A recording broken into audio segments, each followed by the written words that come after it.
Hey guys, tonight we begin with the remarkable persistence of medieval mysteries. Stories once dismissed as legend, conspiracy, or drunken monk exaggeration, now unraveling under the cold, quiet gaze of modern science. So before you get comfortable, take a moment to like the video and subscribe, but only if you genuinely enjoy what I do here. And let me know in the comments where you're tuning in from and what time it is for you. It's always fascinating to see who's joining us from around the world. Now, dim the lights, maybe turn on a fan for that soft background hum, and let's ease into tonight's journey together. Lincoln Cathedral, that grand Gothic pile where medieval England tried its absolute best to impress God with flying buttresses, stained glass and stonework so dramatic it might have been designed by a stressed-out theatre kid with a chisel. In the 1960s, beneath this architectural flex, archaeologists unearthed a skeleton. Naturally, everyone assumed it was a monk, because what else would a dead guy be doing under a medieval cathedral? Yoga. Except, this one was all wrong. No robes, no sacred trinkets, no dramatic, arms crossed in holy resignation pose. He looked less like Brother Gregory and more like Steve who got lost on the way to Canterbury. He was buried face down, with the haphazard grace of someone hidden during a panic. Which, in medieval England, could mean anything from heresy to sneezing too close to the bishop. And then, science got involved, specifically isotope analysis, aka bone T reading. Turns out, our mystery skeleton wasn't local at all.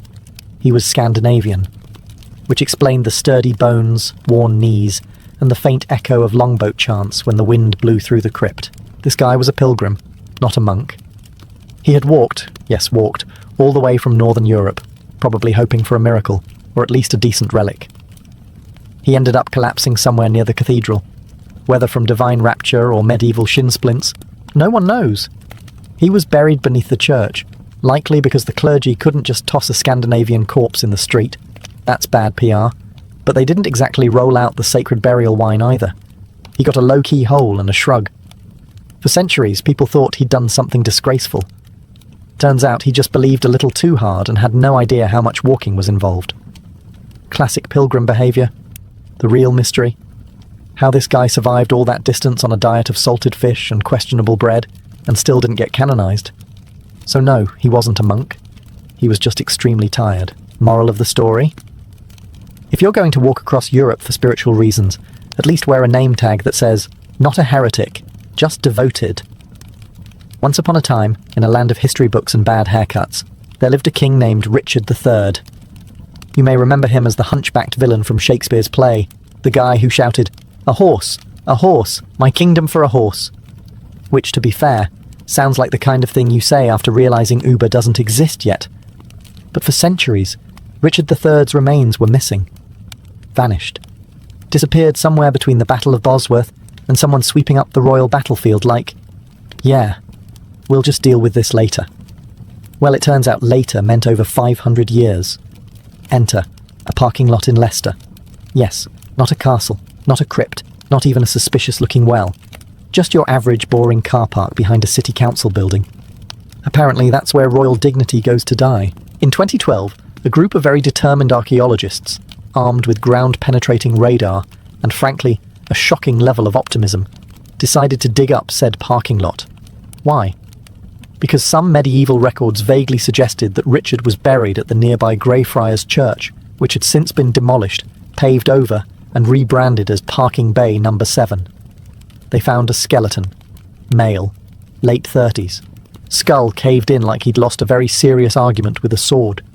Spine twisted like a medieval IKEA assembly gone wrong. In other words, a perfect match. DNA testing confirmed it. Not with some grand royal relic, but by swabbing the cheek of a Canadian guy who turned out to be Richard's 16 times great-nephew. Imagine finding out you're related to royalty, but only because your great-great-great-granduncle got dumped under asphalt. So yes, Richard III was found under a parking lot, ending centuries of speculation and giving British tabloids the kind of pun material they hadn't seen since Henry VIII's sixth wife. Royally parked? Anyone? The mystery of his grave? Solved. His reputation? Still complicated. But at least he's now reburied with honour, no longer sharing his eternal rest with oil stains and gum wrappers. Discovered in 1912 by a Polish book dealer named Wilfred Voynich, This mysterious medieval text has puzzled historians, cryptographers, and one very determined guy in his mum's basement for over a century. Written in a completely unknown script and language, it looked like a medieval scholar drank one too many herbal tonics and decided to invent an alphabet, and a plant taxonomy, and possibly a new religion involving naked women in bathtubs. The manuscript itself is a fever dream on vellum. 240 pages of undecipherable writing, bizarre star charts, nude women floating in green goo, and plants that botany professors describe as, nope, not real. It's basically what you'd get if a herbalist and an alien collaborated on a colouring book. For decades, people assumed it was a hoax, maybe a prank played on some poor medieval nobleman with more gold than brain cells. Others suggested it was a lost language, or the diary of an extremely eccentric wizard. But recently, drumroll please, artificial intelligence and linguistic analysis actually cracked parts of it. Not the whole thing, of course. That would be too satisfying. But enough to ruin some of the mystery and give the academic world a reason to high-five in Latin. Turns out, the language may be a form of proto-romance, an early offshoot of Latin that no one thought was ever written down. So, basically, medieval slang, like finding out someone carved LOL into a monastery wall in the year 1420. Some phrases were decoded: herbal remedies, female health tips, a medieval zodiac, which means the Voynich manuscript isn't a map to the Holy Grail or instructions for time travel. It's more like a 15th century wellness blog. Gwyneth Paltrow, but make it parchment. So yes, the mystery is kinda solved. It's not nonsense. It's just health advice written in a dying dialect, illustrated by someone who clearly had very specific feelings about bathtubs. The real question is, who wrote it? Why? And did they ever imagine people in the year 2024 would still be squinting at their herbal doodles like it held the secrets to the universe? Probably not. But hey, at least we know it wasn't just medieval gibberish. It was meaningful medieval gibberish. Somewhere in 12th century Suffolk, in a sleepy little village called Woolpit, which sounds like either a charming English hamlet or an aggressive sheep trap, 2 children appeared out of nowhere. And we mean nowhere. They just kind of showed up. No parents, no explanation, no TikTok announcement. But the real kicker? They were green. Not metaphorically green, like new to the job, but actually botanically green, like salad. Or someone who took the phrase, "you are what you eat," far too literally. According to the chroniclers, and medieval chroniclers never exaggerated obviously, these children spoke no known language, wore weird clothes, and looked like they had just escaped from a very serious painting by Hieronymus Bosch. Naturally, the villagers did the medieval equivalent of a wellness check. They tried to feed them bread and beans. The children refused all food except raw beans, because clearly they were picky and possibly photosynthetic. Eventually they started eating normal food, and, wouldn't you know it, their green hue faded. Turns out being green might have had less to do with aliens, and more to do with severe malnutrition. Because if you go long enough without eating anything but beans, apparently your body says, you know what? Let's just go chlorophyll and hope for the best. The boy sadly died soon after, not unusual for the Middle Ages, where eating a suspicious mushroom could be fatal, and so could not eating at all. But the girl survived, learned English, and spilled the metaphorical beans. They came from a place with no sun and eternal twilight, and they were herding their father's cattle when they somehow wandered into Woolpit through a cave. Naturally, the modern explanation is that they were Flemish refugees, kids who fled political conflict, got lost, suffered dietary deficiencies, and got mistaken for forest elves. It happens, especially in England. Let's set the scene. A quiet English church, candles flickering, Latin chants echoing through the stone vaults. The priest is mid-sermon, probably warning everyone about eternal damnation or the dangers of cheese on Fridays. Meanwhile, somewhere in the pews, one peasant teenager is etching a crude doodle of a sword fight on the wall, for posterity, and possibly revenge. For centuries, strange carvings inside English churches had people scratching their heads, and not just because the benches were made of splintered oak. These symbols were long thought to be protective marks against demons. You know, witches' traps, hex wards, circles to confuse evil spirits who apparently failed geometry. Some of the marks do look ominous. Interlocking circles, stars, odd runes, daisy wheels. Yes, daisy wheels. The terrifying flower of doom. Victorian scholars got very excited about these and decided that obviously Medieval people were constantly terrified of being dragged to hell by goat-hooved demons during Mass, which, to be fair, was probably more exciting than the actual sermon. But then came the spoilsports, modern archaeologists with their laser scanners and rational explanations. After thoroughly documenting over 28,000 pieces of medieval graffiti, they found that, shockingly, many of them weren't demonic in nature at all. In fact, some were just names, or drawings of ships, or swords, or cats. Turns out, church graffiti was often done by regular parishioners, bored, devout, or both, leaving marks for reasons ranging from personal devotion to "I was here, Gerald, 1378. Some were votive symbols, requesting protection or commemorating prayers. Others were probably the medieval equivalent of carving your crush's initials into a school desk. And while some symbols do have a magical bent, a few circles might be hex warding, the idea that every mark was a desperate attempt to trap Satan in a doodle is, well, optimistic at best. So the next time you wander through an ancient English church and spot a scratched outline of a medieval sword fight, or someone's name in jagged lettering, just know, it's not a warning of demonic infestation, it's just Gerald. Bored Gerald, who couldn't sit through another 2-hour homily without expressing himself via blunt instrument on soft limestone. In the annals of medieval mythology, Rungholt has long been whispered about like a soggy Atlantis, a wealthy city swallowed whole by the sea as punishment for its arrogance, pride, and probably subpar tithing. It was said to have sunk in a single night in 1362, during a massive storm called the Grote Mandrenke, or Great Drowning of Men, which is also what happens when you try to cross a North Sea pub crawl during a storm surge. For centuries, people debated whether Rungholt even existed.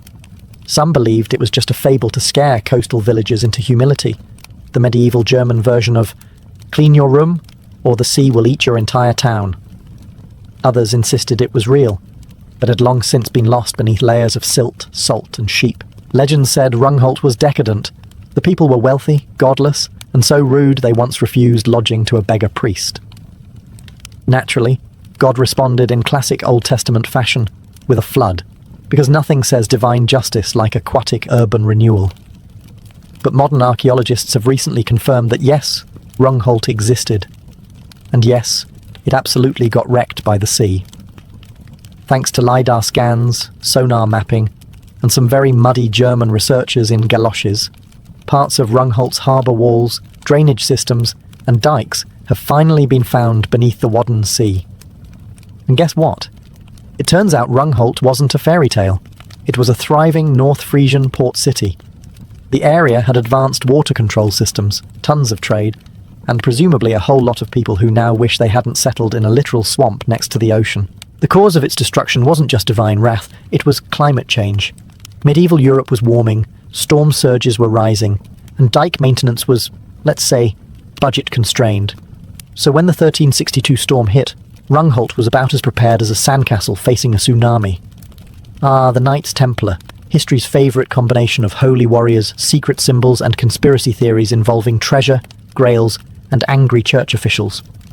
So when a cave in Shropshire, England, was discovered containing mysterious carvings, candle niches, and a suspicious lack of wine racks, the internet predictably exploded into Templar confirmed mode. Enter the Cainton Caves, a sandstone network beneath a farmer's field that looks like the set of a very budget medieval horror film, or possibly a dungeon escape room run by monks. With narrow passages, low ceilings, and intricately carved pillars, it didn't take long before whispers began. Templars, secret rituals, holy relics. Indiana Jones would love this.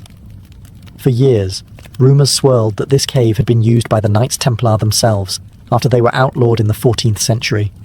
Hidden underground, performing forbidden rites, probably whispering Latin prayers while trying not to bump their helmets on the ceiling. The dramatic lighting in photographs didn't help. The place looked like it belonged in a Dan Brown novel, or at the very least, a particularly committed LARP session. But here's where the recent research comes in to ruin everyone's fun. The cave is probably not that old. Most signs point to the structure being 19th century in origin. That's right, Victorian era, which means the Templars were long gone, and the only secret society using this place may have been a group of bored gentlemen with a flair for the theatrical. There were mysterious rituals, of course, members of fringe spiritualist groups are known to have used the cave in the 20th century, and modern-day pagans, goths, and at least one wedding photographer have all visited for the ambience. So yes, weird things happened in that cave, but not the medieval kind, more the we're all wearing cloaks and chanting for no clear reason kind. And while it's technically possible the cave repurposed older sites, there's no hard evidence linking it to the actual Templars. No relics, no inscriptions, not even a good old-fashioned sword stuck in a stone. Ah yes, the princes in the tower, a mystery so famous it has its own genre of historical finger-pointing. In the summer of 1483, two royal brothers, Edward V and Richard of Shrewsbury, aged 12 and 9 respectively, vanished from the Tower of London. And not in the got bored and wandered off kind of way, more the likely murdered by political ambition, wearing a fancy doublet sort of vibe. For centuries, everyone had a favourite suspect. Richard III, their charmingly hunchbacked uncle, topped the charts as the likely culprit.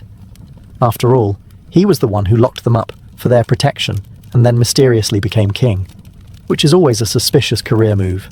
But then you've got Henry VII, who defeated Richard and married the prince's sister, conveniently uniting the family line and ensuring that if anyone asked too many questions, there were no royal nephews left to challenge him. He also may have quietly disposed of the bodies, because why let your rival keep the murder spotlight? Now, fast forward to 1674, when workers at the tower dug up a wooden box under a staircase. Inside, two small skeletons, suspiciously child-sized, and conveniently unaccompanied by any context or helpful post-it notes. Charles II, never one to overthink things, declared these must be the princes and had them reburied in Westminster Abbey like royal lost luggage. But here's the kicker. Those bones have never been definitively identified. No carbon dating, no DNA testing, just royal vibes and a suspicious staircase. Until now, well, almost. Recent pressure from historians and scientists has pushed the Crown and the Church of England to consider DNA testing the bones, possibly comparing them to known royal descendants. In theory, we could now tell whether the bones belonged to the two York princes, or some poor unrelated medieval kids who got the short end of the architectural renovation stick. The mystery, however, remains unresolved, just barely. The tools are ready. The science is there. The permissions are very British and delayed. But for the first time, we're on the verge of a scientific resolution to a murder mystery older than most castles. Let's set the scene. Strasbourg, Holy Roman Empire, 1518. A woman named Frau Trophea walks into the street and starts dancing. Not fun dancing, not festival dancing, not even wine and regret dancing. No, she danced like her life depended on it. Because according to some witnesses, it might have. Within a week, dozens joined her. Within a month, reports say up to 400 people were dancing uncontrollably in the streets. Some collapsed from exhaustion. Others suffered strokes, heart attacks, and in at least a few cases, danced themselves to death. Historians call it the dancing plague, which sounds like a rejected Eurovision entry. But the sources are surprisingly consistent. It wasn't a party. It wasn't a flash mob. It was a bizarre, involuntary mass event that left people in serious medical distress. Naturally, the medieval authorities did the logical thing. They built a stage and hired musicians. Because if people are dying from dancing, clearly what they need is a better beat and more cowbell. That'll fix it. But what was this strange epidemic of boogieing doom? For centuries, people guessed wildly. Some said demonic possession. Others blamed hot blood, because medieval medicine had all the scientific rigour of a horoscope. One theory even involved spider bites, which, to be fair, would make me dance too. Today, however, modern scholars lean toward two more plausible explanations: mass psychogenic illness and ergot poisoning. Mass psychogenic illness, as known as group hysteria, can happen in communities under extreme stress. And Strasbourg in 1518, famine, plague, political instability, and all the makings of a society wound tighter than a lute string. Basically, these folks needed therapy and bread, not a stage show. The other theory is ergot, a fungus that grows on rye and produces LSD-like hallucinations. It's the same culprit often blamed for the Salem witch trials. So yes, it's possible these people were tripping hard, and instead of seeing demons, they just felt the irresistible need to groove. Recent re-evaluations of the event suggest a mix of trauma, malnutrition, religious fervor, and possibly toxic bread. A recipe for either a trance state or a medieval EDM festival gone very wrong. Let's talk about a teenage king with leprosy who outlived most of his enemies, ruled with surprising competence, and died young enough to make a rock band jealous. Welcome to the baffling, tragic, and surprisingly dignified story of Baldwin IV, as known as the Leper King of Jerusalem. When Baldwin was diagnosed with leprosy as a boy, everyone assumed he'd die quickly and quietly, preferably off stage and with a generic footnote in history. Instead, he became king at 13, led armies into battle, outsmarted Saladin, and ruled for over a decade, with leprosy, in the 12th century. While everyone around him was busy dying of paper cuts and suspicious cheese. The question that's puzzled historians is, what kind of leprosy did he actually have? Was it really the disfiguring, slow-burning disease we picture from medieval art? Or was it something else? Something exaggerated for political drama, like medieval PR spin? Recent studies suggest Baldwin may have had tuberculoid leprosy, a milder form of Hansen's disease that affects nerves and skin, but doesn't necessarily lead to the full melting face aesthetic. In fact, chronic nerve damage and muscle atrophy could explain why he slowly lost the ability to use his arms and legs, but kept his mind razor sharp. There's also a theory he might have had another neurological disease entirely, something like Charcot-Marie tooth disease, which also causes muscle weakness, limb deformities, and numbness. If true, it would mean that for centuries, people just pointed at a sick teen and yelled, "Leper," the way we now blame Mercury in retrograde. Contemporary accounts describe Baldwin as physically deteriorating, but mentally sharp until the end. He fought battles, arranged diplomatic marriages, and even appointed his own successor, all while being unable to hold a sword or mount a horse without assistance. So what really killed him?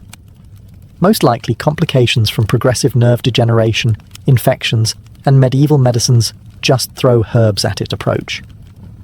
He died at 24, which, for someone managing a crumbling kingdom and his own body falling apart, was frankly a miracle. So, yes, we've mostly solved the mystery. He wasn't a zombie king or a holy miracle. He was just a deeply unlucky but politically competent teenager in a brutal world. And if that's not the most medieval job description ever, I don't know what is.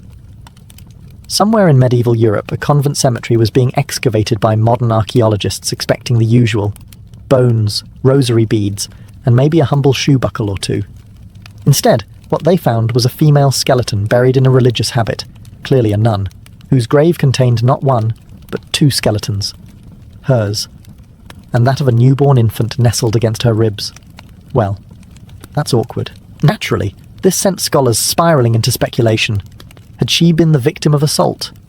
Was it a secret affair with a priest? Did the cloistered garden have more than just apples growing in secret? Enter ancient DNA testing, the 21st century equivalent of medieval confession, only less forgiving. Genetic analysis confirmed the infant was biologically her child. No more, maybe the Virgin Mary sent a miracle theories. This nun had very much broken the vow of chastity, and not with subtlety. Now, to be fair, childbirth in a convent wasn't entirely unheard of. Medieval records are full of monastic scandals, most of which were buried along with the evidence. But finding actual remains? That's rare. So the mystery then became, what happened to her? And why wasn't she punished or excommunicated? Well, the burial told us more than a trial record ever could. She was buried with full religious rites, suggesting the convent forgave her, or more likely, tried to keep things very quiet. Medieval monastic communities were self-governing, and it wasn't uncommon to handle things internally, especially if a scandal might attract attention from the bishop, or, heaven forbid, Rome. Was the child's father a passing knight, a local farmhand, or a particularly persuasive abbot? That part remains unsolved. But one theory suggests rape or coercion may have played a role, based on pelvic trauma, though others argue it could simply reflect complications from childbirth. As with all things medieval, the truth is foggy, sad, and smells faintly of incense. What we do know is this: a nun gave birth in secret, died during labour, and was quietly laid to rest. Child in arms, habits intact. And centuries later, DNA analysis pulled her secret back into the light, leaving modern researchers red-faced and medieval ones spinning in their graves. For decades, a bizarre skull found in a medieval European grave had people whispering about aliens, mutants, or possibly a very avant-garde helmet experiment gone wrong. Elongated cranium, weird proportions, haunting sockets, the whole package. If you stumbled across it on a late-night documentary, you'd expect a narrator saying, "Could this be evidence of extraterrestrial visitors?" Short answer, no. Slightly longer answer, someone's mum had very ambitious aesthetic goals for her baby. The skull in question had been intentionally cranially deformed, a process where an infant's head is bound with cloth, boards, or little wooden hats to mould it into a specific shape over time. And yes, this was totally normal in some medieval cultures, especially among nomadic tribes or fringe aristocrats who wanted their children to grow up with regal vibes and a forehead that could double as a battering ram. The practice dates back thousands of years and isn't unique to medieval Europe. But what made this particular skull famous was the extreme degree of elongation, the eerie preservation, and, let's be honest, our modern obsession with aliens and body horror.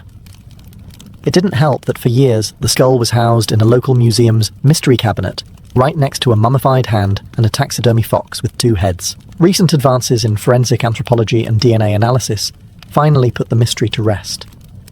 Scientists confirmed the skull belonged to a woman, probably high status, likely part of the Huns, or another steppe group migrating through Europe during the early medieval period. In other words, no UFO, no curse, no alien baby, just an extremely committed mum and a very cooperative baby. The intention wasn't to make them look strange, but beautiful, according to the standards of the time. Think of it as the medieval equivalent of braces, Botox, and a TikTok filter, all applied before your first birthday. And lest you scoff, remember that modern humans still engage in voluntary aesthetic torture, high heels, corsets, eyebrow threading. At least medieval skull shaping came with lifetime results. No maintenance required. So, picture this. Some kid in England is skipping rocks across a lake, probably pretending he's in a video game or being mildly medieval, when suddenly, clunk. His rock hits something.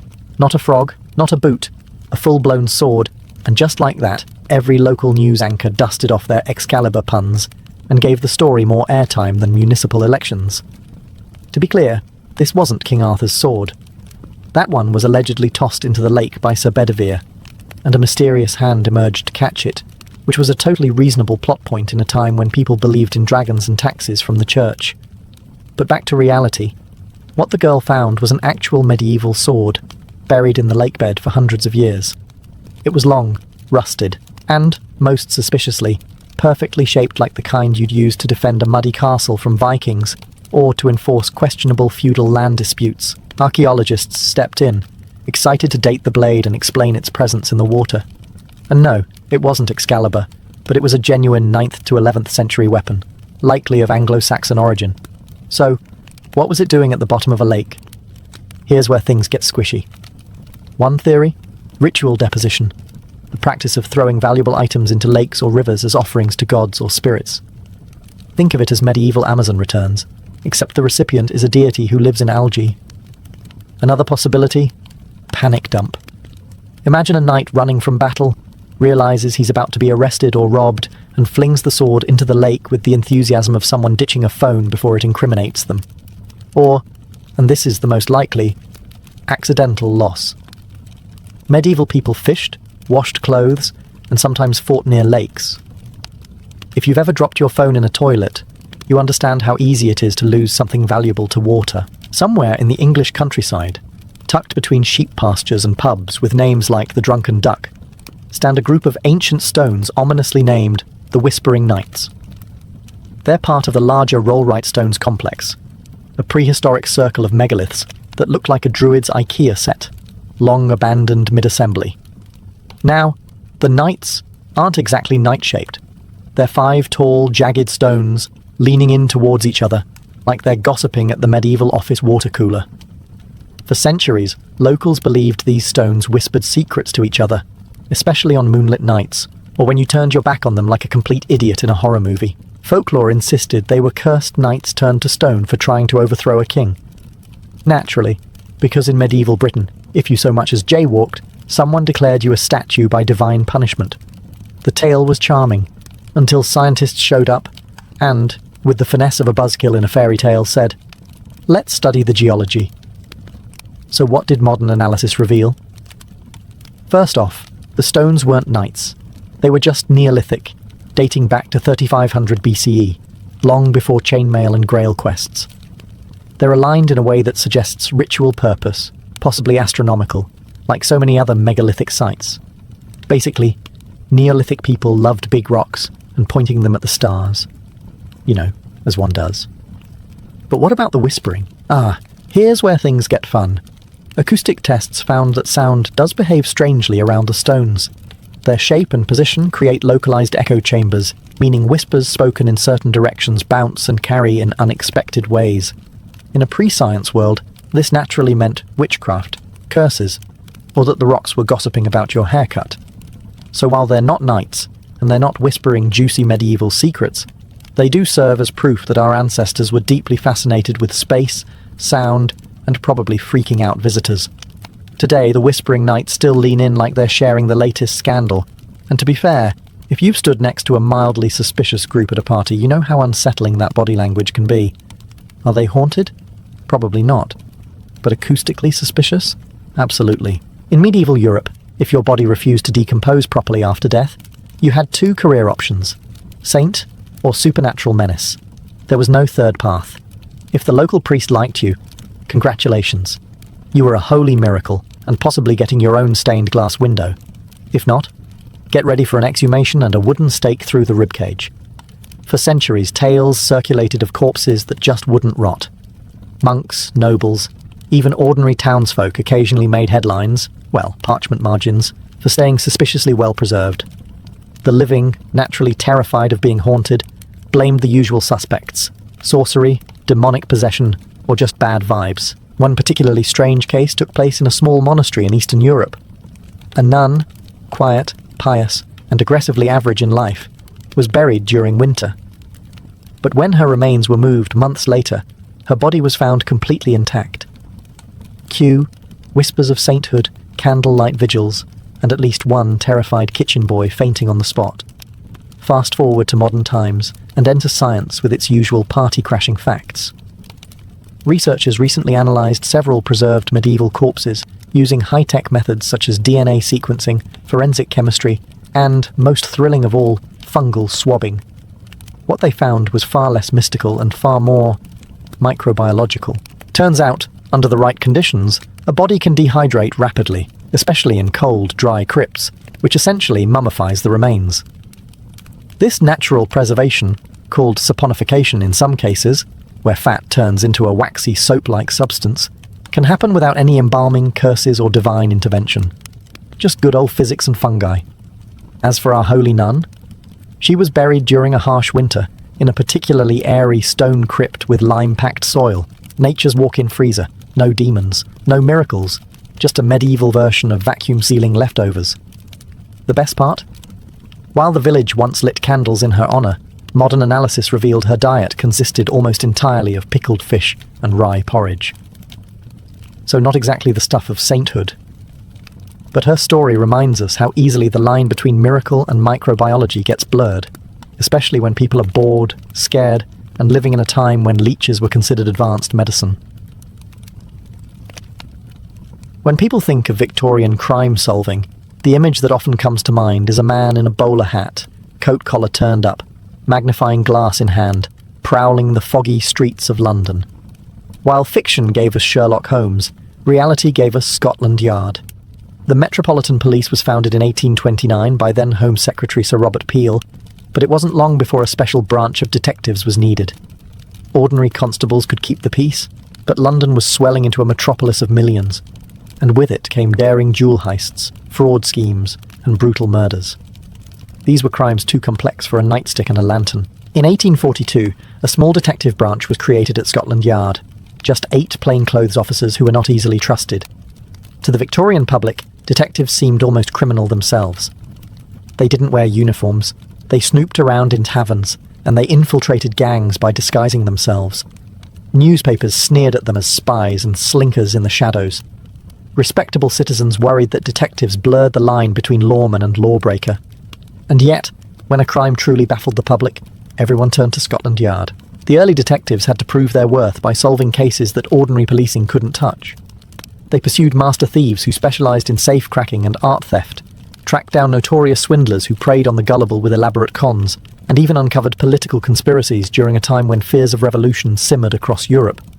They were, in effect, pioneers of professional detective work in Britain, though their methods were a mixture of instinct, street smarts, and slowly emerging science. What made Scotland Yard's detective branch remarkable was its transformation from a distrusted experiment to a symbol of authority.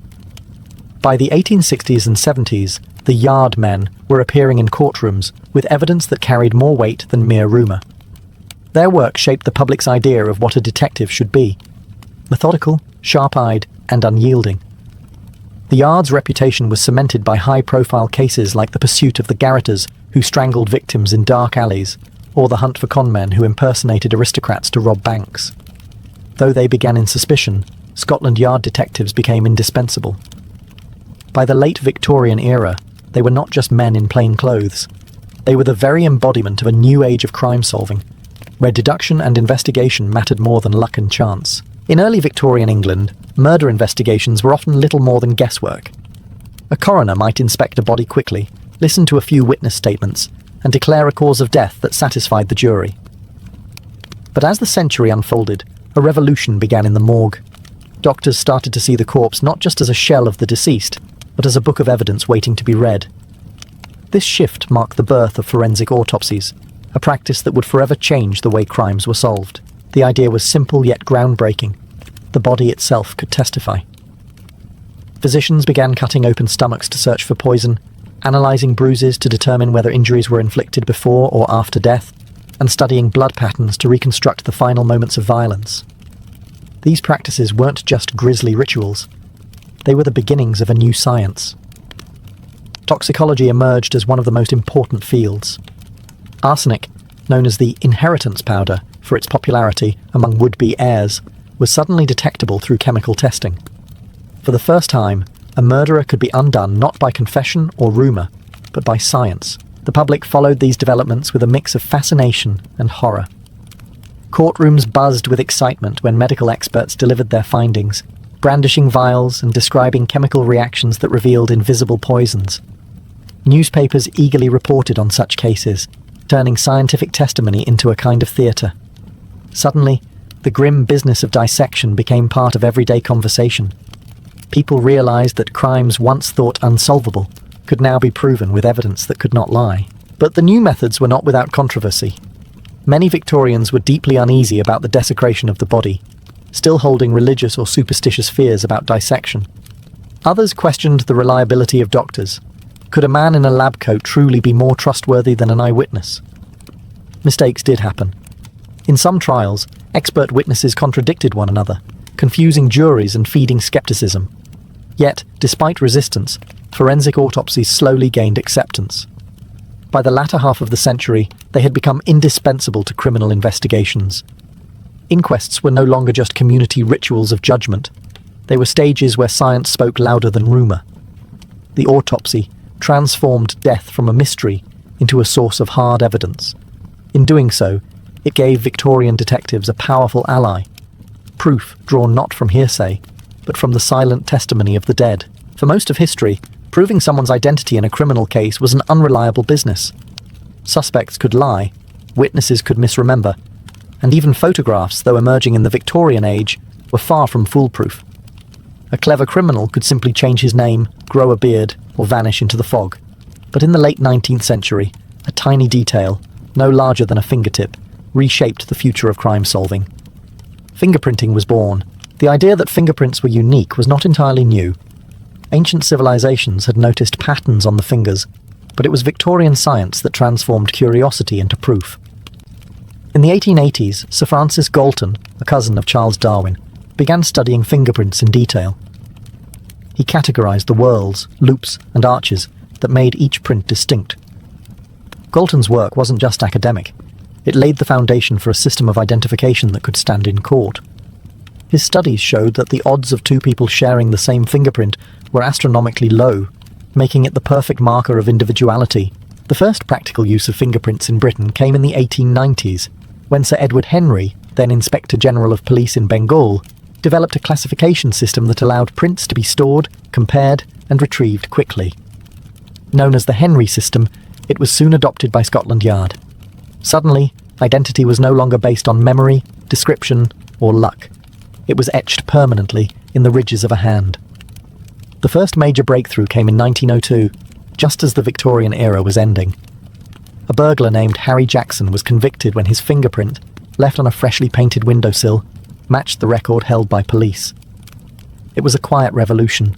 No confessions, no eyewitnesses, just science. The newspapers hailed it as the dawn of a new age, where even the most careful criminal could be betrayed by his own skin. The cultural impact was enormous. To Victorians accustomed to uncertainty, fingerprinting seemed almost magical, as if the body itself carried an unshakable truth. Yet it also carried a chilling message. No matter how clever, no one could escape the forensic eye of the modern police. Fingerprinting bridged the gap between instinctive detective work and hard science. By the century's close, it stood as one of the most powerful tools of identification, a symbol that crime-solving had stepped out of folklore and into the laboratory. Before the Victorian era, catching a repeat offender often relied on memory. Constables might remember a bad character by sight, or victims might try to describe a thief's features, but such methods were fallible. A clever criminal could change his clothes, adopt a new name, and vanish into anonymity. The Victorians, obsessed with cataloguing and classification, sought a better way. Thus emerged two revolutionary tools, the mugshot and the criminal record. Photography was still new in the mid-19th century, but police forces quickly saw its potential. By the 1860s, mugshots were being taken in police stations across Britain. These stark, emotionless portraits, front-facing and profile, were designed not to flatter, but to capture. For the first time, a criminal's face could be permanently stored and compared, no matter how many disguises he tried. Newspapers sometimes reprinted mugshots, much to the horror of respectable Victorians who feared the spread of rogues' galleries. Still, the images gave detectives an edge. A face once forgotten could now be remembered forever, but photographs alone weren't enough. Enter Alphonse Bertillon, a French police officer whose system of anthropometry fascinated the Victorians. Bertillon argued that every human body was unique and measurable: arm span, skull length, ear size. By recording these details alongside a mugshot, police could identify repeat offenders with scientific precision. His methods spread to Britain, where Scotland Yard experimented with meticulous record-keeping. Though later replaced by fingerprinting, Bertillon's system marked the first real attempt to turn the human body into data. The creation of criminal records also reflected the Victorian love of order. Index cards and registers meticulously noted aliases, crimes, and sentences. Detectives could trace a suspect's history across years and cities, building patterns of behaviour. This transformed policing from reactive to proactive. Officers were no longer dealing with isolated crimes, but tracking criminal careers. The cultural significance was profound. For the first time, society grappled with the idea that crime could be studied scientifically, that criminals could be classified much like plants in a botanical garden. To reformers, records promised fairness, evidence over gossip. To critics, they hinted at surveillance and the erosion of privacy. By the end of the century, the criminal record was an institution. With mugshots and files in hand, detectives had built an early database of human misdeeds, one that foreshadowed the information-driven policing of the modern world. If one crime terrified Victorians above all others, it was poisoning.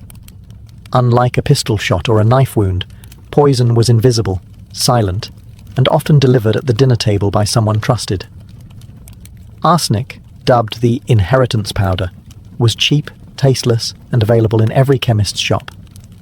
In a society where life insurance was on the rise and family fortunes were tempting, poisoning became the crime of choice for the cold-blooded. The police desperately needed science on their side, and chemistry answered the call. The turning point came in 1836, when English chemist James Marsh devised the Marsh test, a reliable method to detect arsenic in the body. For the first time, prosecutors could present hard scientific evidence of poisoning, rather than relying on circumstantial tales of suspicious tea or sudden illness.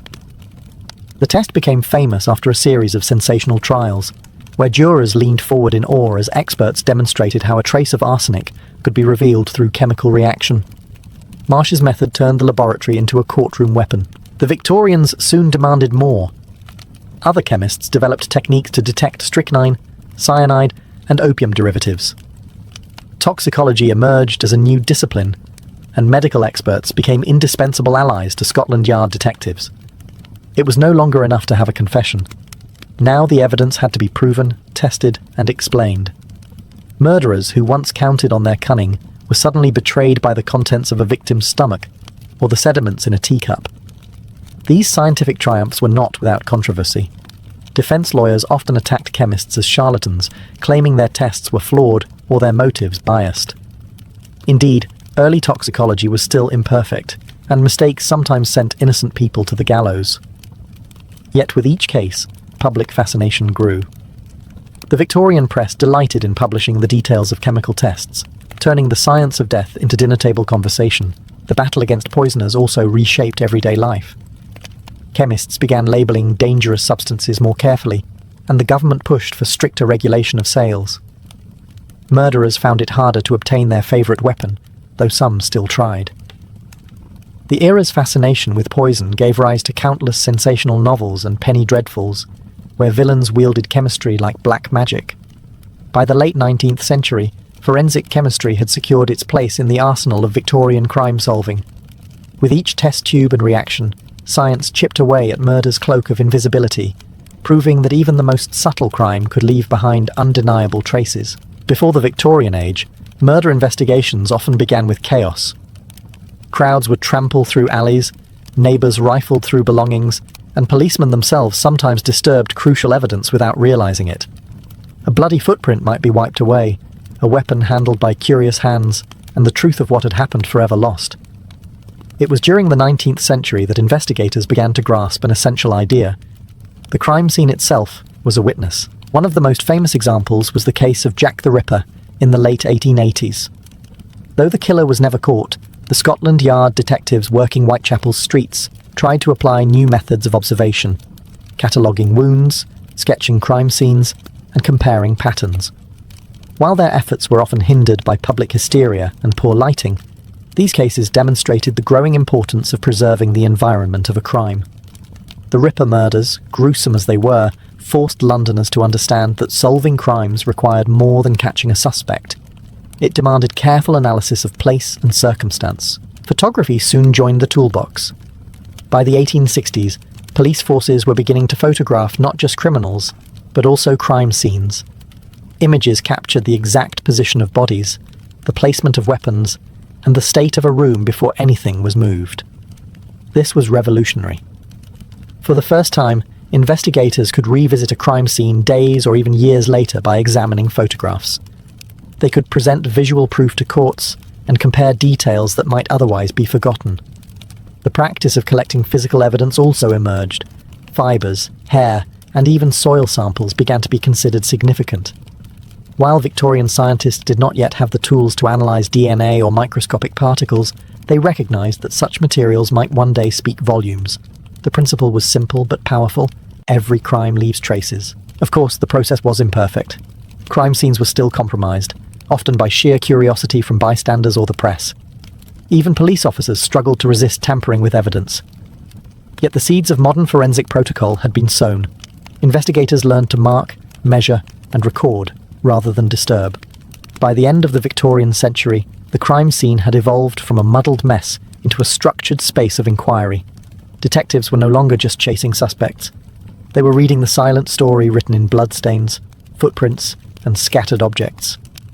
This new awareness elevated the investigation from rumour and instinct to something approaching modern science. By the mid-Victorian era, the detective was no longer just a plainclothes officer lurking in the shadows. He was becoming a cultural icon. Newspapers loved to publish the exploits of Scotland Yard men, often exaggerating their daring to satisfy a public appetite for mystery and justice. At the same time, literature seized on the figure of the detective and transformed him into something larger than life. Fiction and reality began to intertwine in ways that reshaped how crime solving was understood. Charles Dickens was among the first to popularise the detective. Fascinated by crime and the underworld of London, he often accompanied Scotland Yard officers on patrols. His novels, filled with sharp-eyed characters who sniffed out secrets, prepared readers for the idea that deduction could be an art. Soon after, Wilkie Collins introduced Sergeant Cuff in The Moonstone, 1868, a character modelled on real-life detectives. Cuff was methodical, eccentric, and brilliant at noticing details others missed, a clear ancestor of the world's most famous sleuth, Sherlock Holmes. Arthur Conan Doyle's Holmes, debuting in 1887, was a product of his age, half scientist, half magician. Holmes employed magnifying glasses, chemical tests, and deductive reasoning in ways that mirrored the genuine advances of Victorian policing. Yet he was also everything the public wanted detectives to be: cool under pressure, disdainful of fools, and always one step ahead. While Scotland Yard men admired Holmes, they also resented him. Readers often assumed the fictional detective was more capable than the real ones. Still, Holmes cemented the detective as a heroic figure of reason and intellect. The cultural fascination with detectives had real consequences. Criminals, once feared, became characters in a narrative of battle between cunning villain and brilliant investigator. Penny dreadfuls and serialized magazines sold tales of cat-and-mouse chases, while real police cases were reported with theatrical flair. The line between entertainment and justice blurred. The Victorian detective, in print and in practice, symbolized society's hope that order could triumph over chaos. Yet there was also unease. Detectives were seen as necessary, but their methods, disguises, infiltration, constant surveillance, made some Victorians nervous. Were these men guardians of justice or professional spies? The paradox only deepened their allure.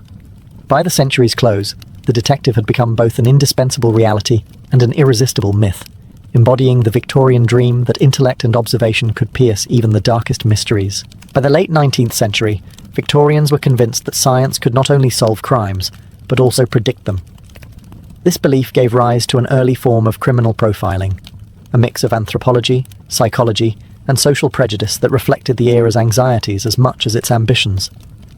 In an age haunted by urban poverty, violent crime, and the spectre of Jack the Ripper, the idea that one could identify a criminal simply by studying his face or skull was both comforting and terrifying. The roots of profiling lay in phrenology and physiognomy, pseudosciences that claimed the shape of a head or the set of a jaw revealed character. Though discredited today, these ideas had enormous influence in Victorian society. Men like Cesare Lombroso, an Italian criminologist, argued that criminals were atavistic throwbacks to earlier stages of human evolution, recognizable by sloping foreheads, large jaws, or asymmetrical features. His theories spread quickly across Europe and to Britain, where they were eagerly debated in universities, courtrooms, and police circles. At Scotland Yard, detectives began quietly applying such thinking. They were urged to look not just at what a suspect had done, but at what sort of person he was. The Ripper murders in Whitechapel, with their savage brutality, encouraged speculation that the killer must be foreign, insane, or both. Doctors provided psychological sketches of what type of man might commit such acts: solitary, resentful, prone to sexual deviance. While these sketches were crude, they marked the first attempts at understanding criminal behaviour in psychological terms. Profiling also reflected wider Victorian fears. The rapid growth of cities created slums that many middle-class citizens viewed as breeding grounds for vice.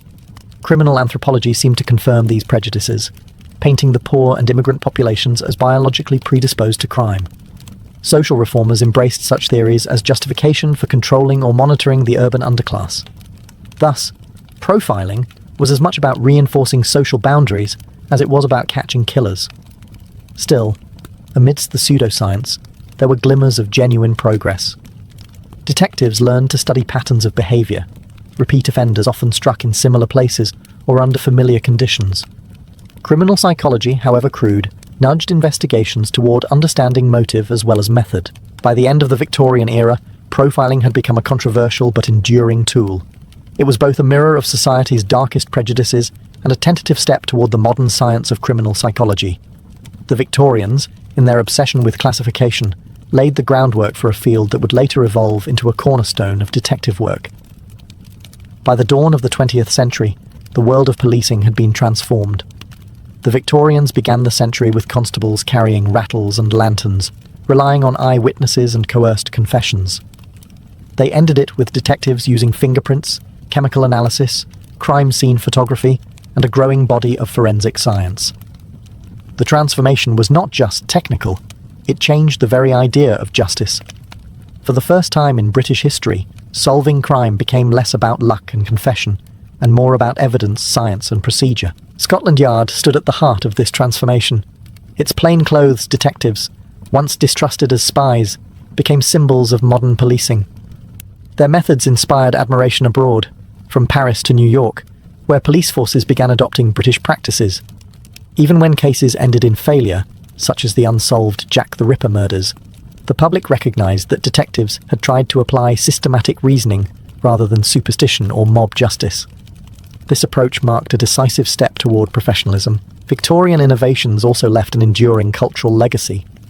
Literature, theatre, and newspapers turned detectives into heroes of rationality. Sherlock Holmes embodied not only the spirit of deduction, but also the Victorian belief that science could conquer mystery. Readers thrilled at the idea that even the darkest crimes could be unravelled by observation and intellect. That confidence in reason spilled over into real policing, reinforcing the idea that science and order would triumph over chaos. But the legacy was not without shadows. Profiling and early criminology, while pioneering, often reinforced social prejudices against the poor, immigrants, and the mentally ill. The same tools that promised fairness could also justify surveillance and control. The Victorian urge to catalogue and classify sometimes blurred the line between protecting society and intruding upon it. Yet, even with these flaws, the groundwork they laid was indispensable for the future.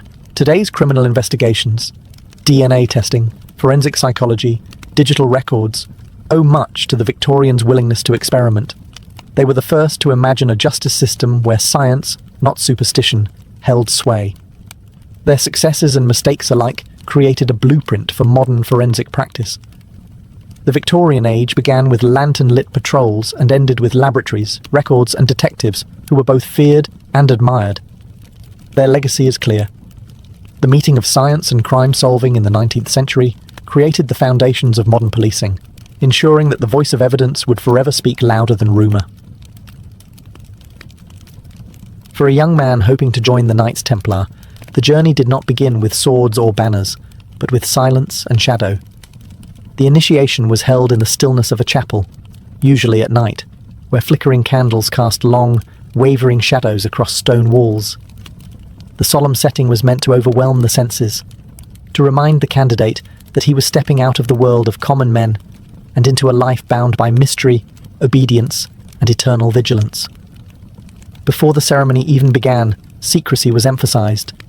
The initiate was led away from his companions, questioned privately by senior knights, and warned that the vows he was about to take would bind him for life. There could be no turning back. Witnesses were restricted, and no outsider was ever allowed to observe. This veil of secrecy gave the rituals an almost theatrical weight, and it also fueled centuries of speculation. The candidate was then brought before the assembled brothers, kneeling on cold stone in front of the altar. The Grand Master or presiding officer would ask a series of searching questions. Was the man free from debt? Was he married, or under obligation to a lord or bishop? Did he truly understand that he was pledging his life to poverty, chastity, and obedience? These questions were not formalities. They were safeguards. A knight who owed debts, or who had a wife and family, might place divided loyalties above the order. The initiate's responses determined whether he would proceed.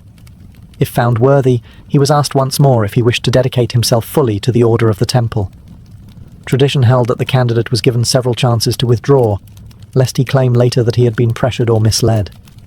But once he agreed, the atmosphere intensified. The chapel grew quiet.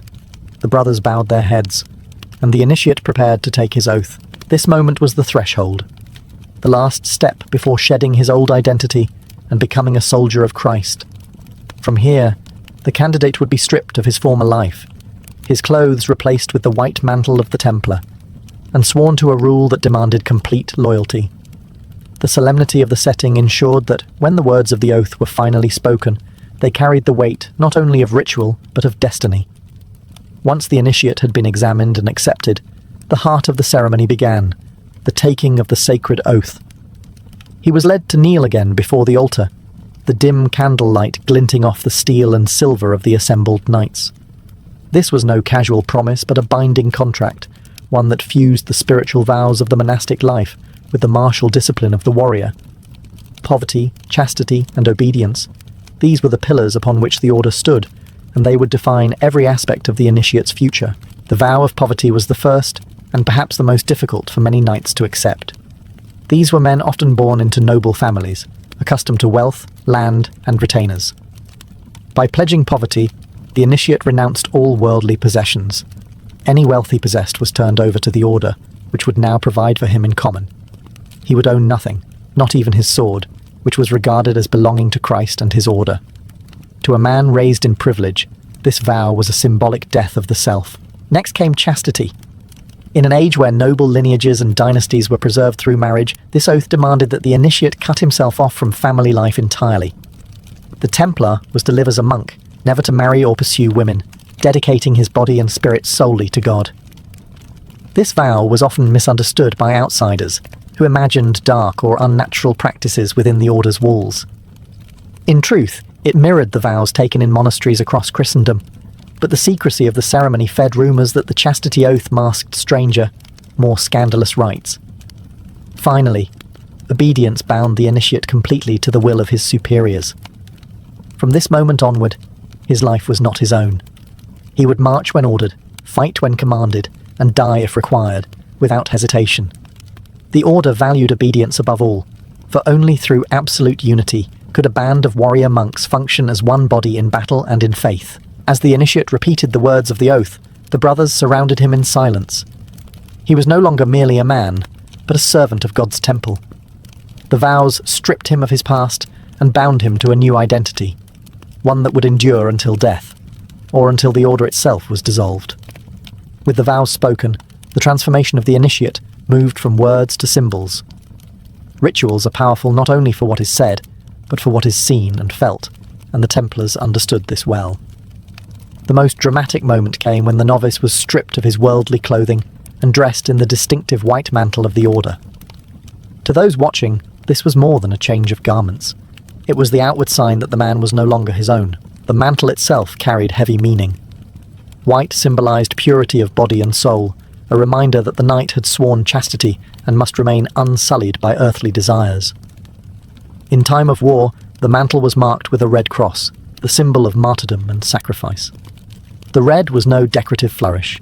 It was a pledge that the wearer was ready to shed his blood for Christ and the defense of the Holy Land. From this moment on, the initiate was not simply a knight, but a Miles Christi, a soldier of Christ. The ceremony often included further symbols. The initiate might be handed a belt and sword, though both were considered property of the order rather than the individual. The sword, blessed in ritual, symbolized both defense of the innocent and punishment of the wicked. It was not to be used for personal gain, vengeance, or glory, but solely for the cause of God. In placing the sword in his hand, the brothers reminded the new knight that his strength was no longer his own. It was consecrated. The ritual was also meant to humble. In some accounts, the initiate was required to lie prostrate before the altar as prayers were chanted above him. Others described the new knight kissing the ground or the cross, acknowledging his lowliness before God and his dependence on divine mercy. These actions reinforced the order's central teaching. A Templar was not a lord, not a free agent, but a servant bound by duty. When the mantle finally rested on his shoulders, the initiate had been remade. In the eyes of his brothers, he was now part of a sacred fraternity that transcended family, nation, or wealth. The mantle was both a privilege and a burden, a public declaration that this man belonged not to himself, but to the mysterious and powerful order of the temple. Once clothed in the white mantle, the initiate entered the most mysterious phase of the ceremony, the prayers whispered in darkness. Unlike the public chants of the church, these words were spoken in hushed tones, passed from elder to novice, as though they were sacred keys to unlock the hidden heart of the order. The chapel, already dim with candlelight, seemed to grow even darker as the brothers intoned their secret formulas. For the initiate, it was a moment of awe and of unease. The prayers themselves were rooted in Christian liturgy, invoking the Virgin Mary, Christ, and the saints. Yet they were not identical to the mass prayers one might hear in a cathedral. The Templars had their own cadences, their own formulae, known only to those within the order. To the outside world, this secrecy raised suspicion. Rumours circulated that the knights denied Christ spat upon the cross, or worshipped strange idols during these prayers. While historians generally agree that such accusations were exaggerated or even fabricated by enemies of the order, the very fact that the rituals were private fueled the legends of blasphemy. During these whispered devotions, the initiate was reminded of his vows. Poverty was framed as following the example of Christ, who had no place to lay his head. Chastity was praised as the way of the angels, a purity that allowed the knight to fight without distraction. Obedience was exalted above all, compared to Christ's submission to the will of God. The initiate was urged to see himself not as a man of flesh and pride, but as a vessel for divine will. The brothers surrounding him lent weight to the moment. Their silence between prayers, the rustle of mantles, and the solemn repetition of sacred words created an atmosphere both intimate and overwhelming. It was a reminder that he was now part of a brotherhood that prayed together, fought together, and if necessary, died together. To outsiders, these secret prayers were proof of the Templars' dangerous hidden knowledge. To those within, they were the cement that bound each knight to the order. The whispered formulas stitched the vows into the initiate's soul, binding him not only to his brothers, but to mysteries too profound to be spoken aloud in the open world. The vows and prayers marked the spiritual birth of a Templar, but the order did not simply accept words at face value. To ensure that the initiate truly understood obedience, he was often subjected to trials, small but symbolic tests of loyalty.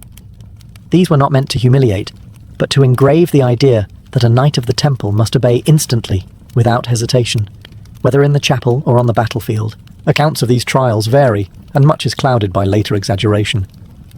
Some chronicles describe an initiate being commanded to perform a task on the spot, perhaps to kneel for a prolonged time, to remain silent while others mocked him, or to accept a symbolic act of humiliation. Such exercises reminded the novice that pride and independence had no place within the brotherhood. If he could not surrender his will in a simple act, how could he be trusted to hold the line in the chaos of war? Other trials were sterner.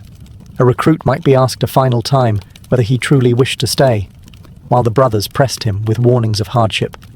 Battles without end, a life without possessions, the constant risk of martyrdom. If he hesitated, he was encouraged to withdraw, for the order preferred a small band of unwavering men over a host of wavering half-brothers.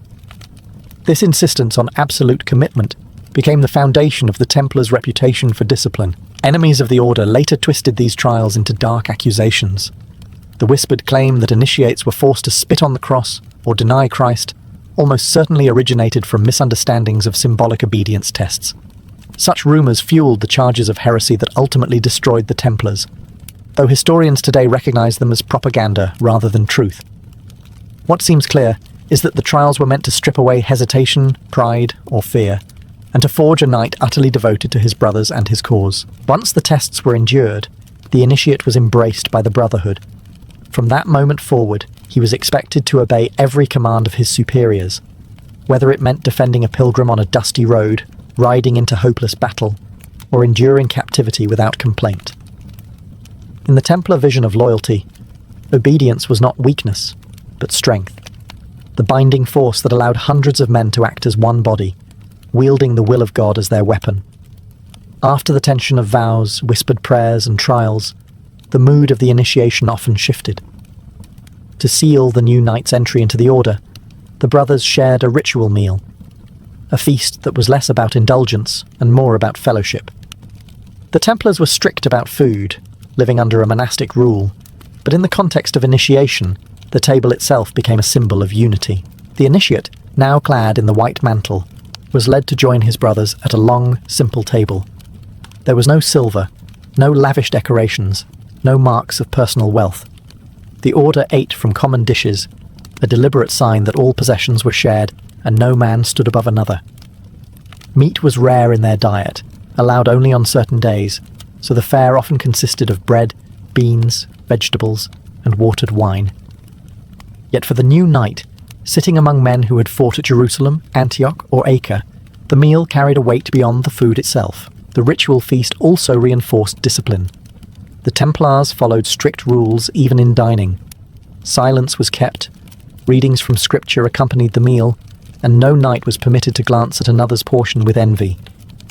Eating was a sacred act, reminding the order that even the smallest daily routines were done in service to God. For the initiate, it was a lesson in humility. He was not joining a band of glory-seeking warriors, but a disciplined brotherhood bound by rule. There was also joy in this moment. While the vows and trials tested the initiate's resolve, the feast welcomed him fully as a brother. Here he was no longer an outsider, but part of the company, breaking bread with men who had sworn the same oaths and endured the same sacrifices. The act of sharing food was itself a ritual of trust, for nights at table were nights at peace. To outsiders, tales of Templar banquets became distorted into rumors of secret feasts where heresy was practiced in shadow. In reality, these meals were austere, monastic, and symbolic. They were the opposite of indulgence. They embodied unity and discipline. The feast reminded the initiate that from this day onward, every action, from prayer to battle to breaking bread, was done in the company of his brothers and under the gaze of God. Among all the vows spoken by a new Templar, few carried as much weight as the oath of secrecy. Poverty and chastity set him apart from the world. Obedience bound him to his brothers, but secrecy shielded the order itself. Without it, the Templars could not maintain their mystique, their unity, or their security in a hostile world. The initiate was warned in stark terms. The words and rites he had witnessed must never be repeated outside the walls of the order. To reveal them was to betray not only his brothers, but God himself.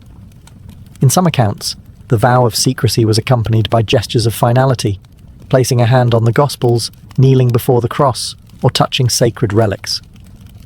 These physical acts etched the vow deep into the memory of the knight. The penalty for betrayal was never spelled out in detail during the ceremony, but the implication was clear. Excommunication, dishonor, and eternal damnation awaited anyone who broke his word. The Templars believed secrecy was not just a matter of discipline, but of survival. The order operated across Europe and the Holy Land, handling vast sums of money, military strategies, and sensitive negotiations.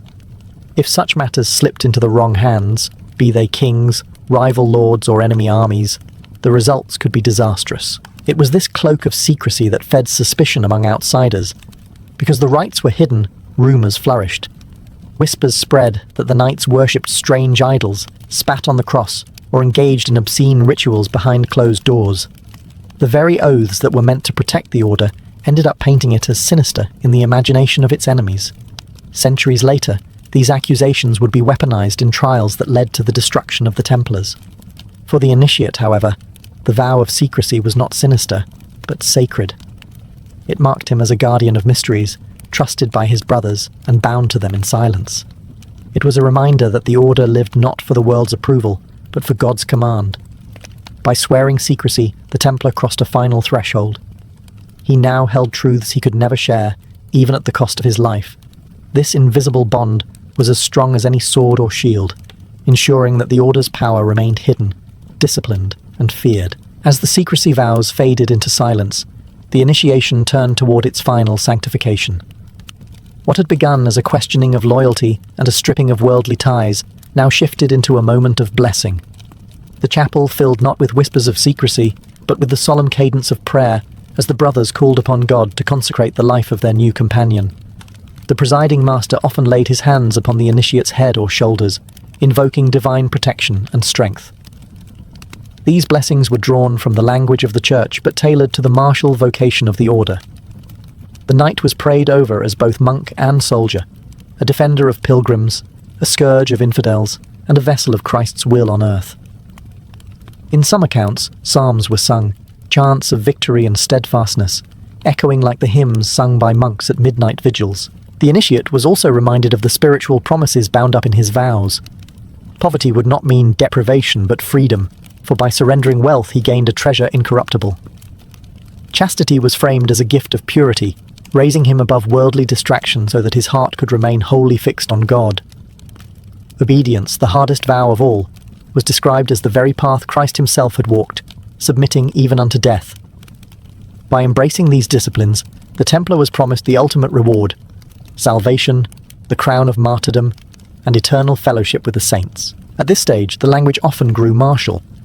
The initiate was told that he now bore the armor of faith and carried the sword of the Spirit. His life was no longer his own.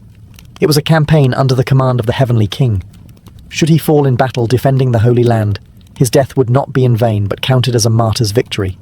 This promise made the risks of the battlefield not merely tolerable, but holy. The blessings ended with a final charge: to live uprightly, to guard the weak, and to uphold the honor of the temple. The assembled brothers then responded with prayers of welcome, sealing the initiate not only to vows of duty, but to a vision of eternal reward. From that moment onward, his path was marked not by chance, but by destiny, sanctified by both ritual and divine promise. With vows spoken, mantle bestowed, and blessings given, the final act of initiation bound the new knight not only to God, but to his brothers. This moment was less about ritual words and more about human connection, the embrace of fraternity that turned the initiate from an outsider into one of the order's own. The senior knight, often the master or commander of the house, would step forward and welcome the initiate with the kiss of peace, a gesture drawn from monastic tradition and the wider church. It was usually given on the cheek or shoulder, a sign of equality and reconciliation. One by one, the other knights followed suit, offering the same embrace. For the new member, this was a powerful signal. He was no longer alone, no longer a stranger kneeling in shadows. He now shared the same destiny as every man in that chapel. The ceremony closed with words of brotherhood. The initiate was reminded that the temple was a family, stronger than blood, bound together in prayer and battle. From this day forward, he was to eat at their table, ride under their banner, and share both their hardships and their glories. The order demanded much: poverty, chastity, obedience, and secrecy. But it gave in return the unbreakable fellowship of men who lived and died together. After the formal embrace, the new knight was often led to his place among the others, as though he had always been there. His name was recorded in the rolls of the house, a written sign that his life was now woven into the history of the temple. He had become part of something larger than himself, an international brotherhood stretching from castles in Europe to fortresses in the Holy Land. The embrace carried a weight beyond the moment. To betray the order would now mean betraying not only vows and symbols, but the faces of the men who had welcomed him. To fight bravely was to honor them. To falter was to let them down. The embrace was not just welcome. It was a lifelong reminder that loyalty was owed not only to God, but to the brotherhood of the temple. Thus ended the initiation. What began in secrecy and solemn testing concluded in fellowship. The knight rose from the chapel floor no longer merely a man, but a Templar, clothed in vows, strengthened by blessings, and embraced by a brotherhood that promised both earthly unity and eternal reward. When the Knights Templar first emerged in the early 12th century, they were not known as builders. Their mission was simple: protect pilgrims travelling to the Holy Land. Yet almost immediately, they recognized that swords alone could not secure the highways of faith. Roads could be patrolled, but safe havens were essential. Thus began the Templars' transformation from warrior monks into architects of some of the most formidable castles the medieval world had ever seen. Unlike the castles of kings or feudal lords, Templar strongholds did not serve dynasties or families. They were communal structures, owned by the order and consecrated to Christ. Each fortress represented not personal glory, but collective mission: to defend the Christian world against enemies and to provide sanctuary for travelers. Their castles became both military hubs and spiritual symbols, stone sermons rising out of the landscape. Templar fortifications were strategically placed.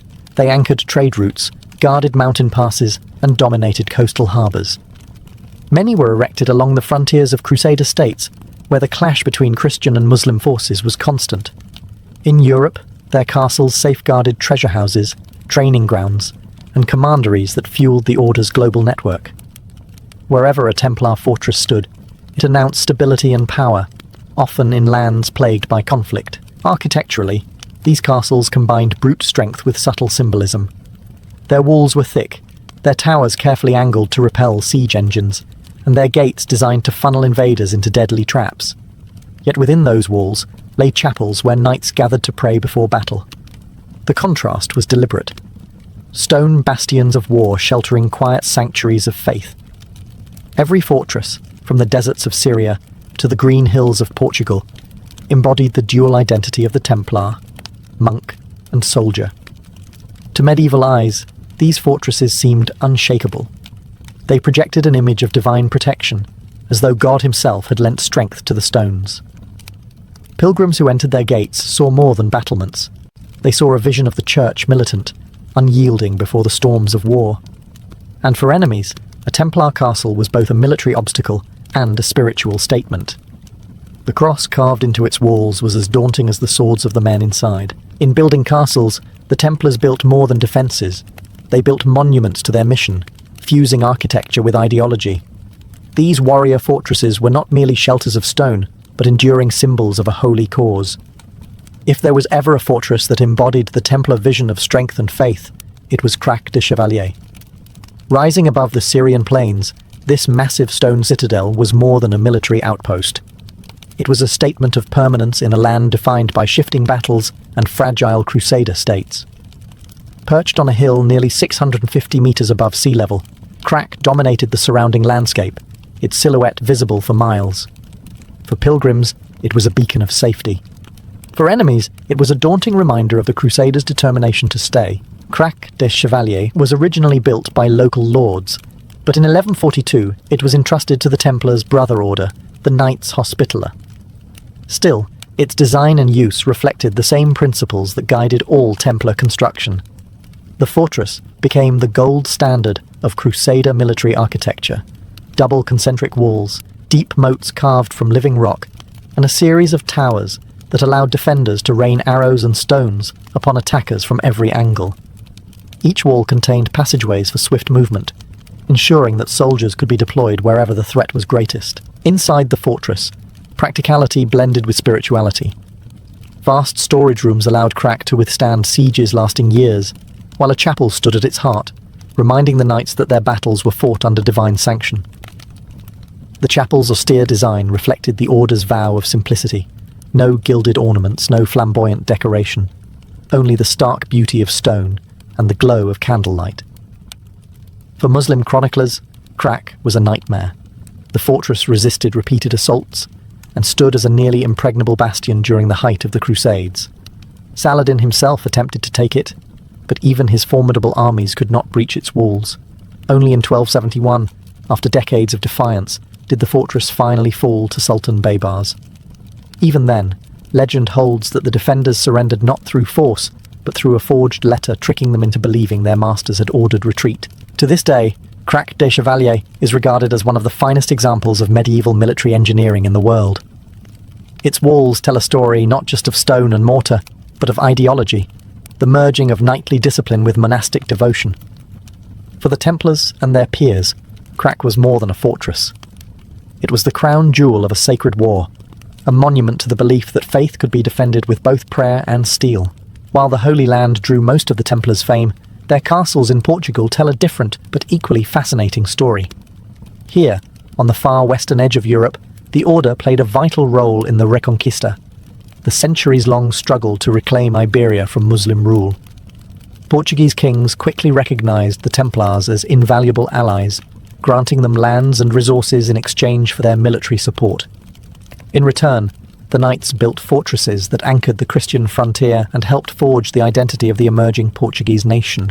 One of the most iconic of these strongholds is Tomar, founded in 1160 by Grand Master Gualdim Pais.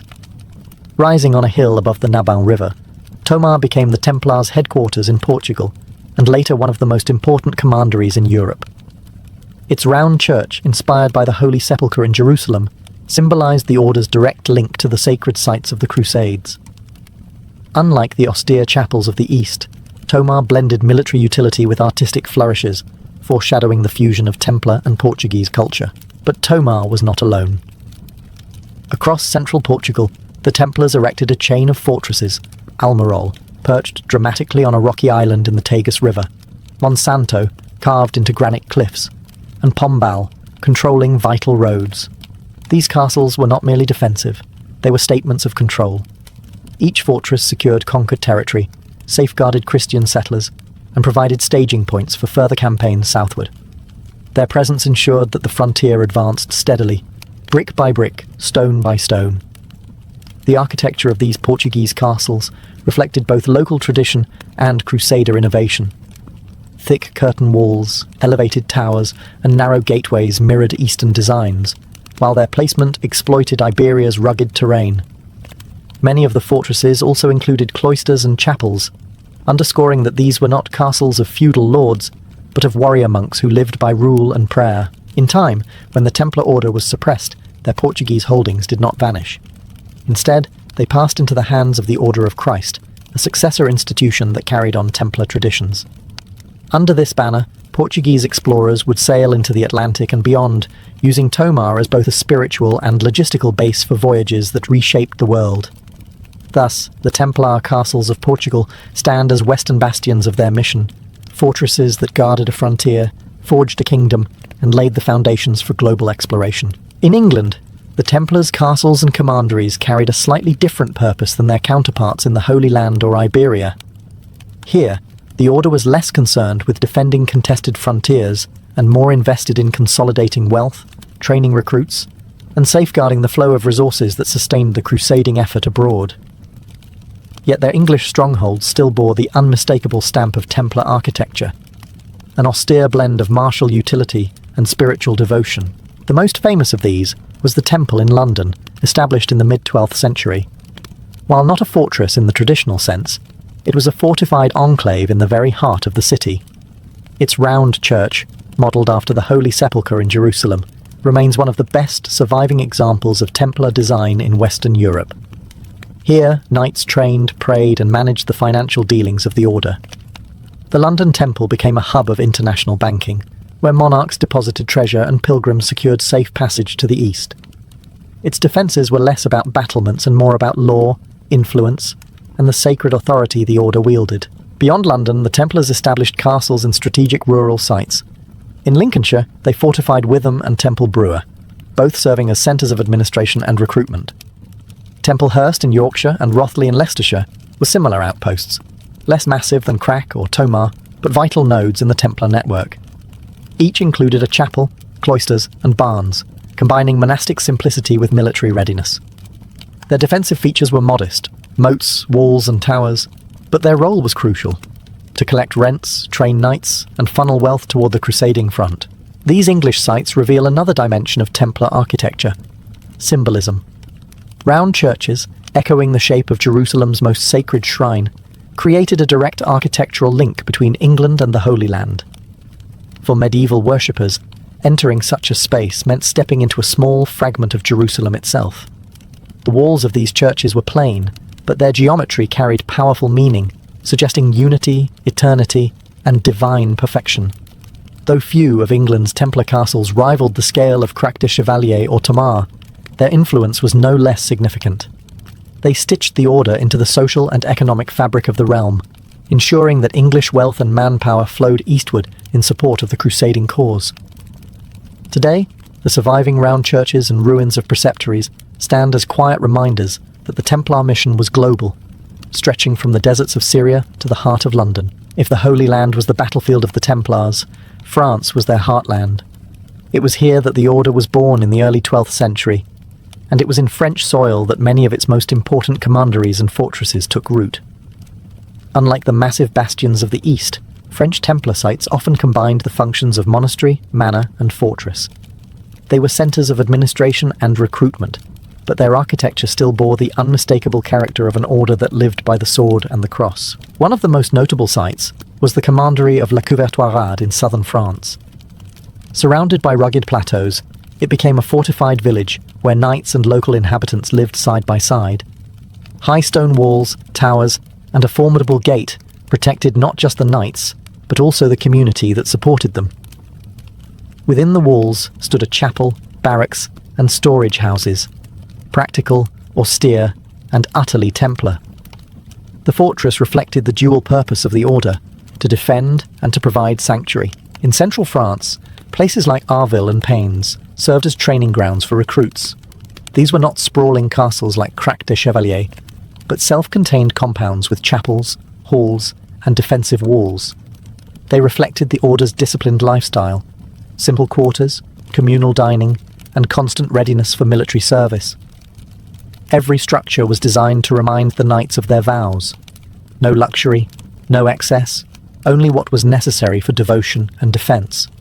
French Templar sites also played a vital financial role. They stored donations, managed estates, and provided the wealth that funded campaigns in the Holy Land. For this reason, many commanderies were fortified not against armies, but against bandits and rival lords who might be tempted by the treasures within.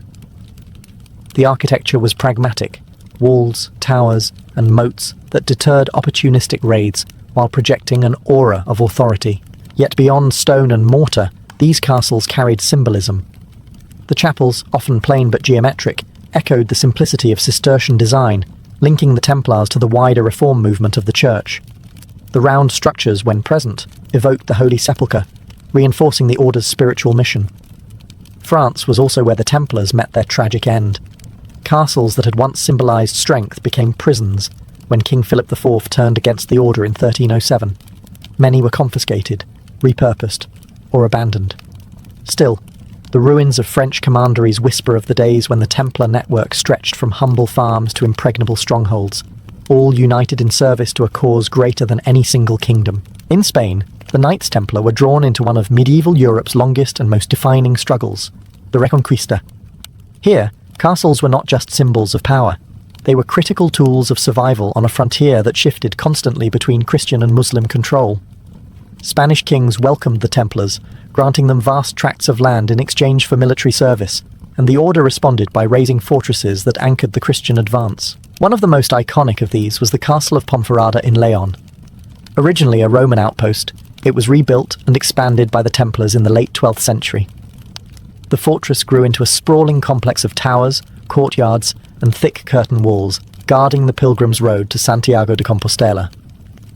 Pilgrims found safety within its gates, while enemies found an imposing wall of stone blocking their ambitions. The blend of utility and faith, the protection of travellers bound for a holy shrine, was quintessentially Templar. Farther east, in Aragon, the castle of Monzon became a crucial Templar stronghold. Rising from a rocky hill, it commanded the surrounding plains and served as both fortress and training ground. It gained fame as the place where the young King James I of Aragon was raised under Templar guardianship, highlighting the Order's role not only as warriors, but also as political players. Monzon's design reflected their disciplined style: massive walls, rectangular towers, and austere interiors punctuated by chapels that reminded the knights of their vows. Other fortresses, like Peñíscola on the Mediterranean coast and Miravet overlooking the Ebro River, demonstrated the Order's skill in adapting architecture to diverse landscapes.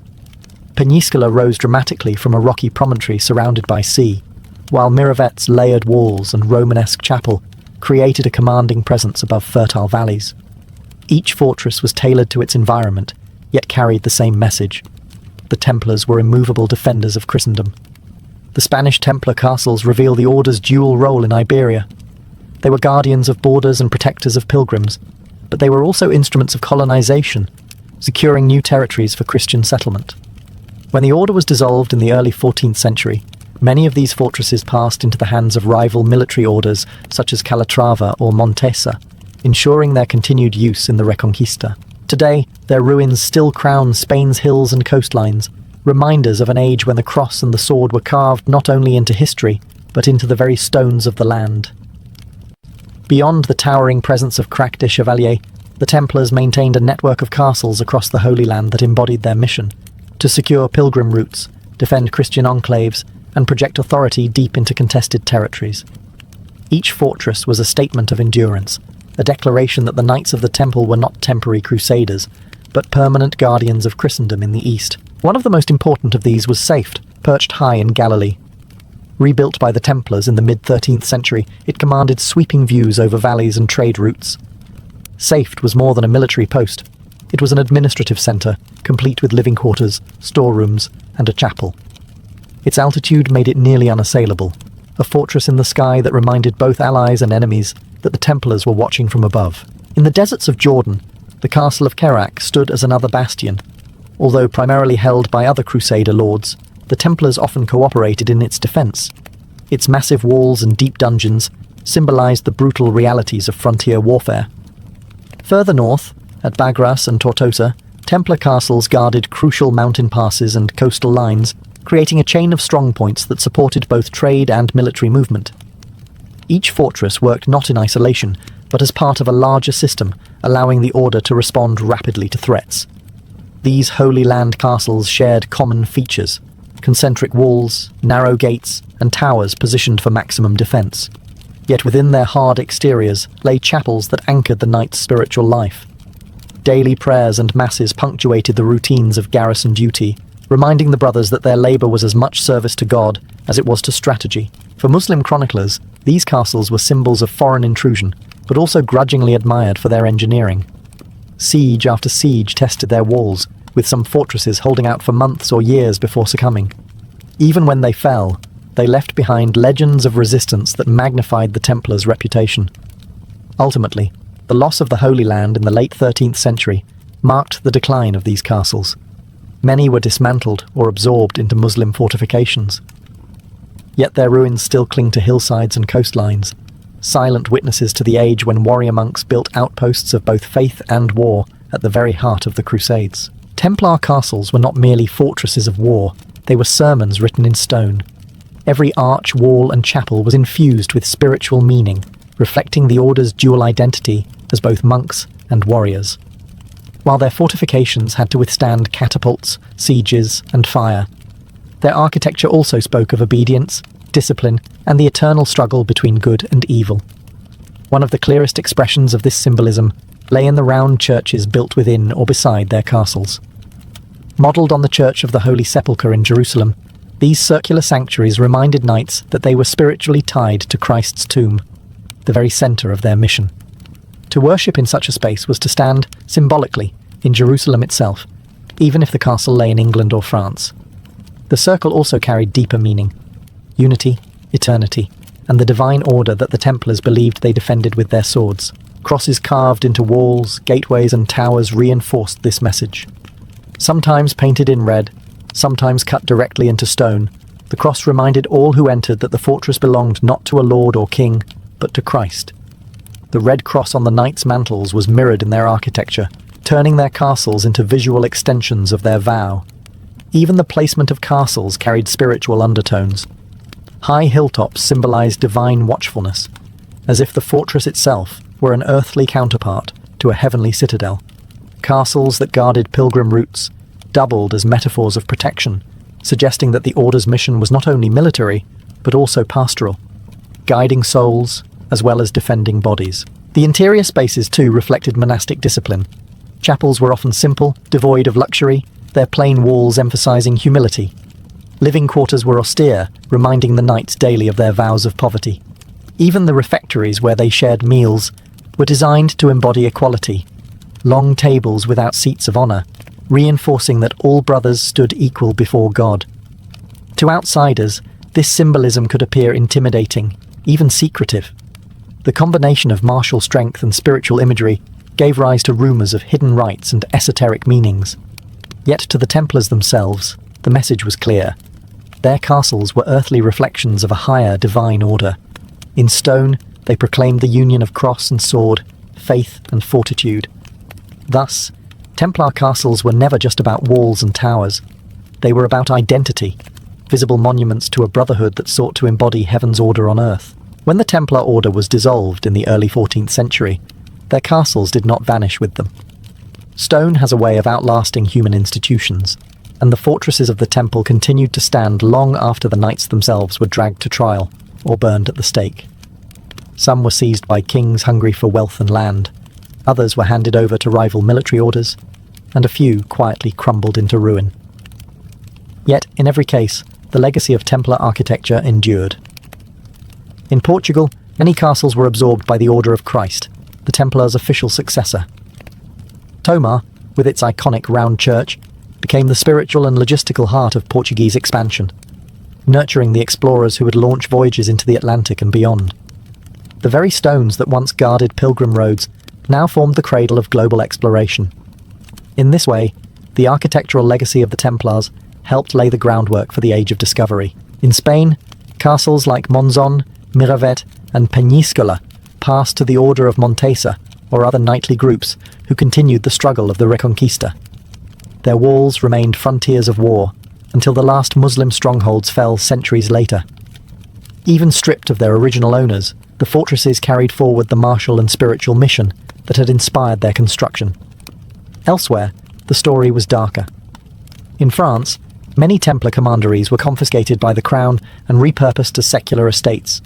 Some became prisons, others administrative centres. The aura of secrecy that had surrounded their chapels and halls only grew in legend, fueling tales of hidden treasures, secret passages, and curses that lingered in the stones. England's round churches, like those in London and Cambridge, survived dissolution by being adopted into the fabric of later institutions. The Temple Church in London, for example, passed into the care of the legal societies that still occupy the area today. The Templar imprint remained not just in architecture, but in cultural memory, symbols of loyalty, mystery, and betrayal. Today, many of these castles stand as ruins visited by tourists, while others still serve as places of worship or community. They remind us that the Templars' story is not just one of trial and execution, but of endurance. Their castles, blending military ingenuity with spiritual symbolism, outlived their builders. In stone, the Templars achieved what they could not in politics: permanence.